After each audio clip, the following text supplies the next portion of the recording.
हाय दोस्तों, आज जो है हम अपने स्केलेटन सिस्टम या फिर अपने जिस्म की जो हड्डियां होती हैं उनको जानने की कोशिश करते हैं। जैसा कि हम जानते हैं कि हमारे जिस्म के अंदर 206 हड्डियां होती हैं और ये जो हड्डियां होती हैं हमारे जिस्म में अहम किरदार अदा करती हैं। इन हड्डियों को जानने की कोशिश करते हैं। ऊपर ऊपर से बहुत तेजी से जितनी जल्दी हो सके कम से कम वीडियो बनाने की कोशिश करूंगा। ये जो है सबसे पहले जो है हमारे सर की जो है वो हड्डियां होती हैं।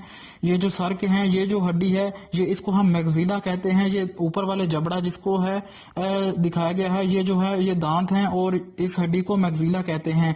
ये जो हिस्सा है ये नाक की हड्डी का दिखाया गया, यहाँ पर नाक होता है। और ये जो हिस्सा है ये आंख की हड्डी का है, यहाँ पर आंख होती है। ये दो हिस्से, ये इधर वाली आंख और ये इस साइड वाली आंख होती है।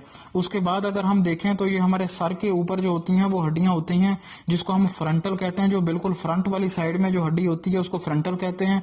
उसके ऊपर जो होता है वो पैराइटल होता है और बैक साइड पे ओसिपिटल हड्डी होती है। और साइडों में जो होता है ये टेम्पोरल बोन होती है। टेम्पोरल जो होती है उस बोन होती है। अगर ये जो हम देखें ये ऊपर, जैसे इसके ऊपर आ जाती है ये हड्डी, देखने की कोशिश करें ये फ्रंटल है, पैराइटल है, उसके बैक साइड पे ओसिपिटल है। ये देखने की कोशिश करें जो हड्डियां होती हैं आपस के अंदर ये जुड़ी हुई होती हैं। ये जो होता है इसको जो हड्डियां आपस के अंदर जो होता है। इसके बाद अगर हम जानने की कोशिश करें तो ये हमारे जो सर के अंदर होते हैं ये छोटे छोटे सुराख होते हैं, इनको फोरामन कहते हैं।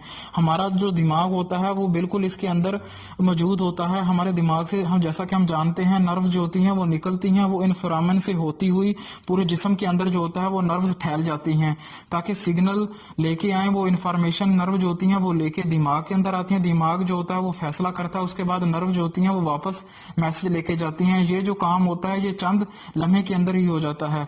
ये जो सबसे बड़ा जो सुराख नजर आ रहा है ये इसके अंदर जो होता है स्पाइनल कॉर्ड गुजरता है, जो हमारी रीढ़ की हड्डी की तरफ से पीछे की तरफ जो जाता है। ये इस यहाँ पे स्पाइनल कॉर्ड जो होता है वो गुजरता है।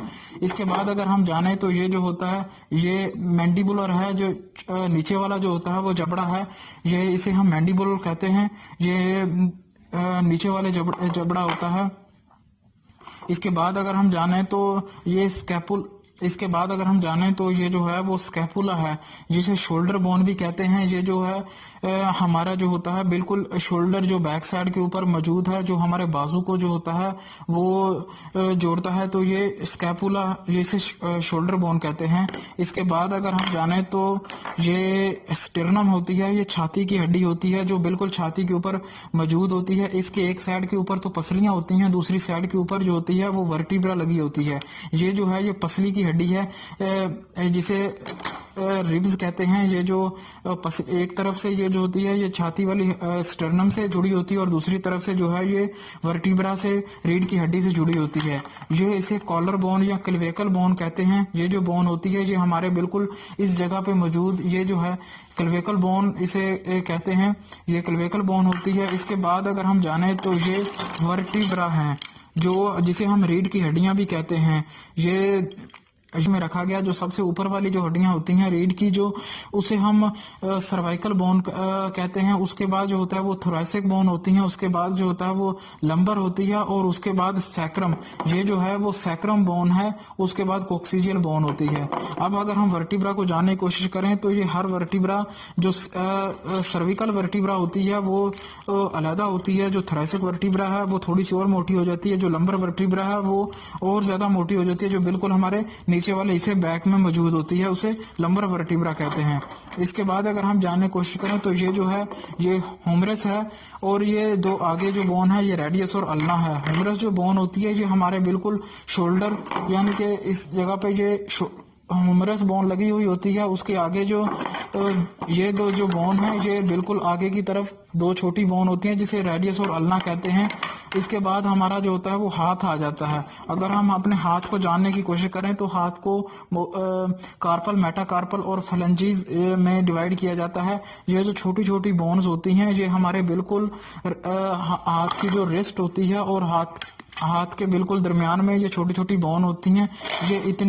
ये जो होती हैं ये छोटी छोटी बोन यहाँ पे बोतल के अंदर भी दिखाई गई हैं, ये यहाँ पर होती हैं दोस्तों। उसके बाद अगर हम जानने की कोशिश करें तो ये हिप बोन है। हिप बोन को हम डिवाइड करते हैं इलियम, इशियम और प्यूबस के अंदर डिवाइड किया जाता है। यहाँ पर ये जो है फीमर बोन जो होती है वो यहाँ पे आके लगती है और हमारी जो होती है वो टांग की हड्डियां आगे बन जाती हैं।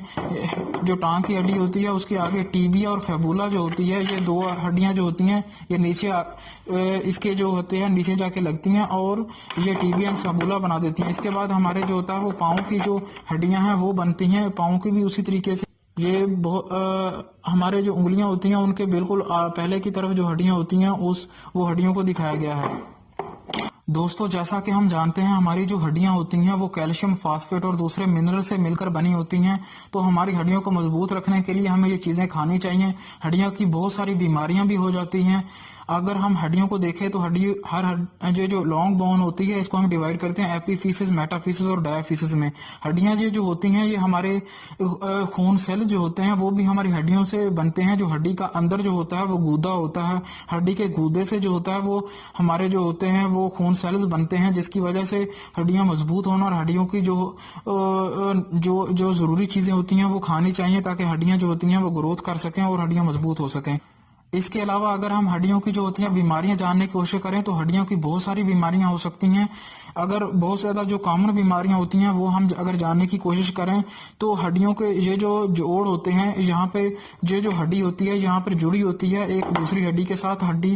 ये जो हड्डी के बिल्कुल दरमियान में होता है कार्टिलेज लेयर होता है और इसके आगे जो हड्डी दूसरी जुड़ी होती है उसके दरमियान ये साइनोवियल फ्लूइड होता है, यानी कि पानी होता है। तो इस पानी की कमी हो जाने की वजह से या उस कार्टिलेज लेयर जो होती है ये हड्डी के जोड़ों के ऊपर ये घिस जाती है, उसकी वजह से जो होता है मुख्तलिफ किस्म की बीमारियां होती हैं, जैसा कि रेमाटॉइड आर्थराइटिस एक बीमारी जो होती है वो बहुत ज्यादा कॉमन है और ये यंग लोगों में भी हो सकती है। उसके अलावा जो होती है ओस्टियोपोरोसिस बीमारी, ये बूढ़े लोगों में ज्यादा हो जाती है।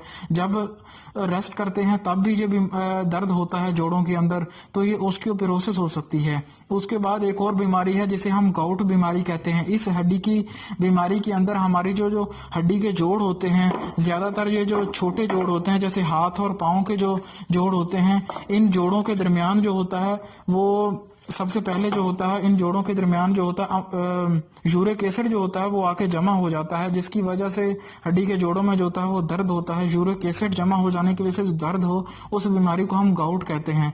इसके अलावा जो हड्डी की जो बीमारियां होती हैं वो बीमारियां जो होती हैं टीबी की वजह से भी हो सकती हैं। हड्डियों का जो होता है टीबी भी बहुत ज्यादा कॉमन है। उसके अलावा हड्डियों का जो कैंसर है वो भी हो सकता है। इस वजह से हमें जो है अगर हड्डी के जोड़ों में कोई दर्द हो रहा है और दूसरी भी साथ अलामात हैं तो डॉक्टर से रजू करना चाहिए ताकि उसका इलाज किया जा सके।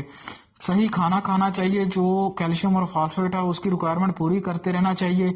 बच्चों के अंदर जो होती है बीमारी जो हड्डियों की होती है उसे रिकेट्स कहते हैं। इस वजह से बच्चों के अंदर जो होता है जो तमाम ज़रूरी जो मिनरल्स और विटामिन्स और जो होती हैं ज़रूरी चीज़ें वो देते रहना चाहिए ताकि हड्डियों की बीमारियों से दूर रह सकें। अपना ख्याल रखें। शुक्रिया।